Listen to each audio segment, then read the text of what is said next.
consultante et formatrice en personal branding. J'accompagne notamment les entrepreneurs, les dirigeants et les créateurs à développer leur personal branding.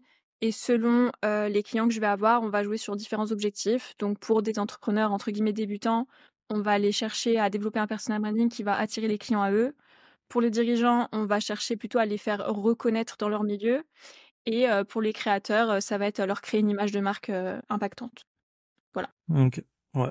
Et du coup, tu viens de Metz, c'est ça? Je viens pas de là-bas, mais en ce moment j'y habite, mais prochainement je vais déménager, donc Tu as déménagé à Dubaï? non. Ah non, non, non, non, non, non, je suis pas très Dubaï. Je vais Ouais, déménager à ouais. Londres. Tu vas déménager à Londres, ok. Oui. Ok, ok, top.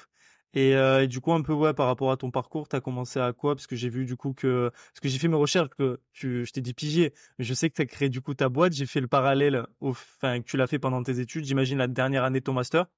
Ah mais t'es bien renseigné quand même, parce Ouais, que ouais, tu mets j'ai trop fait, d'informations. j'ai vu que tu avais du coup créé, bon, je dis pas le blaze, mais voilà, t'as créé une agence de création de contenu.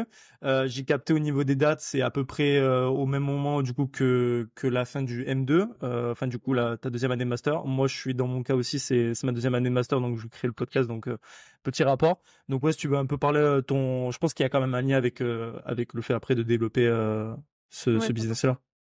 100%. Alors du coup, mon parcours, ça fait 4 ans que je suis dans l'entrepreneuriat. J'ai commencé dans le e-commerce. J'ai lancé plusieurs marques. Ensuite, j'ai géré des influenceurs un peu partout dans le monde. J'ai arrêté et quand j'étais en M2, en fait, j'ai commencé à proposer mes services en communication parce que j'avais beaucoup d'expérience dans la communication avec mes études et beaucoup de taf que j'ai fait. Donc j'ai commencé à proposer mes services un peu naïvement, tu vois, j'y connaissais rien en business, etc. Et en fait, ça s'est développé super vite. J'ai eu un premier client qui était super content, qui m'a recommandé à d'autres clients étrangers. Et du coup, en fait, il y a eu un effet bouche à oreille énorme qui a fait que du coup, j'étais en M2, j'étais en alternance et je me suis retrouvée à créer une agence au bout de 2-3 mois de freelance. Donc ensuite, j'ai eu mon agence, donc où j'ai commencé à recruter mes équipes pendant que j'étais encore en alternance en master. C'était un peu compliqué. Du coup, l'agence marchait super bien et 2022, donc j'avais des clients un petit peu partout dans le monde. Je gérais les réseaux sociaux d'entrepreneurs et d'entreprises. Ça pouvait être des hôtels, des restaurateurs, des projets crypto, etc. Enfin, très variés. Et 2022, je me rends compte que c'est beaucoup plus impactant et intéressant quand on développe les réseaux d'une personne et pas d'une entreprise. À ce moment-là, je ne sais pas que c'est de personal branding parce que personne n'en parle en France, mais Hmm. du coup, je me renseigne, etc. Et je me dis, ok, en fait, moi, c'est ce que je veux faire, vendre de l'humain. Ça m'intéresse pas de vendre du produit. Je veux vendre de l'humain, des valeurs, une vision, etc. Et donc, je me spécialise dedans. Et jusqu'à présent, en fait, moi, j'étais pas sur les réseaux. Vu que j'étais tout le temps full en bouche à oreille, etc., je m'exposais pas. Sauf que là, vas-y, je me développe sur le personal branding, donc il faut que je développe le mien. Du coup, je développe le mien et ça prend super vite, forcément vu que j'avais, ma méthodologie. Du coup, ça prend vite et je commence à recevoir des demandes d'entrepreneurs qui veulent que je les forme, donc que je les coach. J'y connais rien en coaching, donc je commence à proposer des coachings à droite à gauche et ils commencent à avoir des très gros résultats. Du coup, je me dis: «OK, bon, je vais structurer ça, faire ça proprement et cetera». Et donc là, on est en 2023, début d'année. Et l'agence, je fais un burn-out où vraiment j'en peux plus, c'est pas un business model, qui me va, il y a trop Hmm. de enfin c'est trop pour moi, je veux pas. Je prends la décision d'arrêter l'agence, je me consacre au coaching, le coaching explose et je commence à recevoir trop de demandes en coaching. Je peux pas prendre tout le monde forcément et donc de là, fin d'année 2023, hem, je me mets à créer mon programme et donc 2024, j'ai développé mon programme. Et donc aujourd'hui, voilà, j'ai mon programme où j'accompagne du coup les entrepreneurs, je les forme sur toute la partie personal branding et business parce que c'est bien d'avoir un personal branding, mais si ton offre elle est pas optimisée, en Hmm. fait, tu vas pas vendre. Donc j'ai ce programme-là et en parallèle, donc j'interviens en tant que consultante, donc là pour des entrepreneurs, des dirigeants, des marques, des créateurs, des personnalités. Ok, ok, Voilà top. en gros pour résumer. Et ouais, ouais, j'avais fait, on va dire, mes petites recherches, J'essaie donc c'est vrai de que ouais, c'est, résumer. ouais, Ouais. ouais, c'est ça. Bon, après, on va aller un peu plus en profondeur, on va dire, sur différents sujets. Et, euh, et déjà, on va dire, au niveau des entrepreneurs, en vrai, est-ce que tu peux donner peut-être des noms que tu as pu que tu as pu, on va dire, coacher en termes de personal branding et du coup qui sont développés petit à petit, que maintenant, bah, du coup, ils sont reconnus ou ils sont développés dans leur domaine, mais pas forcément, on va dire, tu sais, des têtes, on va dire, de gondole, genre, je sais pas, Anthony Bourbon ou des choses comme ça, quoi. Bah, moi, du coup, je me suis pas mal, enfin ma clientèle, j'ai une clientèle qui est principalement sur, Twitter et sur LinkedIn et Ok. sur Twitter, ça a été principalement, donc pour ceux qui sont sur Twitter, donc les mes chouchous, on va dire clients, vraiment qui ont eu des résultats incroyables. Il y a eu, Jérôme, JR Copywriting, il y a eu Youssef, il y a eu Dorian aujourd'hui qui est sur LinkedIn. Ensuite, il y a des personnes que j'ai accompagnées plus en consulting, donc en personnalité connue, plutôt sur Twitter. Encore une fois, ça va être, Alex Callen, par exemple.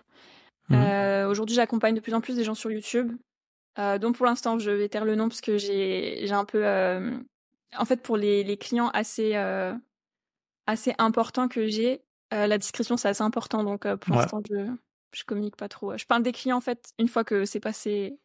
Ouais, ouais, c'est quelque chose que j'ai remarqué même avec une fille du coup que je vais bientôt avoir et tout, qui est diététicienne. Et vu que c'est des personnes qui sont assez connues, on va dire, sur les réseaux sociaux, elle préfère d'abord finir la collaboration avec eux et ensuite pouvoir parler, on va dire, du projet une fois qu'il est finalisé, une fois qu'il est sorti. Comme ça, il n'y a pas il y Ouais. a pas, on va dire, de problème, on va dire, au niveau interne. Donc ouais, top. Et d'ailleurs, en vrai, bah, par rapport à ça, voilà, tu dis que tu as accompagné différentes personnes sur LinkedIn, Twitter, etc. J'imagine un peu sur Instagram. Ma première question, c'était est-ce que pour toi, le personal branding, il peut être développé dans tous les domaines d'activité, que ça soit bah, du coup en ligne, j'imagine que c'est favorable, mais que ça soit par exemple, je sais pas, des domaines physiques où genre peut-être entre guillemets que le bouche à oreille peut suffire. Parce que ça, c'est vrai que des fois, il y a certains domaines, tu te dis, est-ce que c'est pertinent, on va dire, de développer un personal branding sur les réseaux sociaux 100%. Alors c'est une bonne question. Le personal branding, forcément, ça prend énormément d'ampleur dans notre société pour plein, plein de raisons et on rentre dans une ère où ça va être de plus en plus compliqué, pour quelqu'un qui a une entreprise de pas s'exposer. Forcément, quelqu'un qui est dans le digital ou qui a une cible qui est dans le digital, c'est un énorme plus pour lui de s'exposer. Maintenant, quelqu'un qui est dans le bâtiment ou qui est boulanger, pas forcément. Donc je pense qu'il y a quand même des industries qui restent très traditionnelles. Ils ont un avantage à s'exposer sur les réseaux, mais pas forcément le fondateur. Ouais, ouais, totalement. Et c'est vrai qu'en soi, il y a un peu enfin, je pourrais revenir là-dessus, mais pour moi, il y a un peu les deux camps en mode, c'est le produit qui va être développé en premier et ensuite l'entrepreneur va aller chercher plus loin et du coup, il va développer son personal branding. Ou c'est d'abord le personal branding de l'entrepreneur qu'il a envie de développer et ensuite le produit par la suite. Moi, ça serait un peu, moi, dans mon cas, typiquement, ce serait plus ça, tu vois. Ok. Mais je pense que ça dépend un peu du secteur d'activité parce qu'en soi, quand Oui, bah, t'as pas directement, on va dire, toi, en soi, c'est ce qui s'est passé. C'est d'abord, t'as développé un produit, un service, et ensuite, t'as développé ton personal branding parce que, genre, en fait, le bouche à oreille te suffisait, mais à un moment donné, peut-être que tu voulais passer au step supérieur.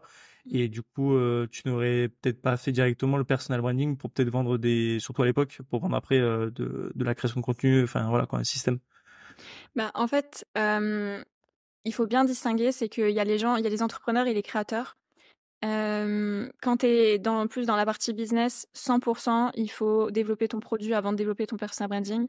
Et c'est pour ça que, tu vois, moi, j'ai l'étiquette personal branding, mais 70% de ce que je fais, c'est restructurer le business, la cible, le positionnement, l'offre, les Hmm. process. Parce que aujourd'hui, tout le monde a un personal branding, mais tout le monde n'est pas forcément compétent. Généralement, les gens, quand ils développent leur personal branding, c'est quand même pour générer des revenus derrière. Pour générer des revenus, il faut avoir une bonne offre, un bon produit. Donc, les fondations sont extrêmement importantes. Maintenant, quand tu es plutôt un créateur de contenu, forcément, ça va d'abord partir de toi et ensuite tu vas créer un produit en fonction de ta personne. Donc, ça dépend vraiment de où tu pars, je dirais. Ouais, ouais. Et d'ailleurs, en vrai, pour toi, par rapport à cette année, je sais pas, genre en mode, ça serait quoi, on va dire, le truc que les gens devraient faire, mais qu'ils ne font pas pour développer leur personal branding, on va dire, sur le réseau. Genre, moi, le truc qui en vrai, est hyper simple à mettre en place, genre, en mode, tu sais, c'est pas un cheat que t'as ou quoi dans ta formation, mais que les gens, ils oublient, de faire et qui peut leur apporter, soit des clients, soit de la visibilité, soit peut-être je sais pas. Et ça dépend de l'objectif. Si tu me parles purement personal branding, chose très classique, très bateau, mais que les gens apprennent à se connaître. Juste, apprenez à vous connaître, comprenez qui vous êtes, c'est quoi vos forces, c'est quoi vos zones de génie, est-ce que vous êtes plutôt quelqu'un d'introverti, d'extraverti, c'est quoi vos centres enfin, en fait, vraiment d'aller en profondeur sur qui tu parce qu'encore une fois, tout le monde développe son personal branding, mais si tu rien entre guillemets, si tu te démarques pas des autres, ça va être compliqué de te démarquer sur les réseaux. Enfin, en fait, tu peux pas, parce que dans le personal branding, il y en a beaucoup qui s'exposent un peu par ego. Mais le truc, c'est qu'il faut d'abord que tu apprennes à te connaître et que tu saches c'est quoi tes forces, et cetera. Donc purement personal branding classique, mais juste prenez le temps de vous connaître. Tombez pas dans le piège des réseaux sociaux, tu vois, de créer du contenu, genre, faites quelque chose de propre et qui vous distingue parce que le marché commence à être saturé.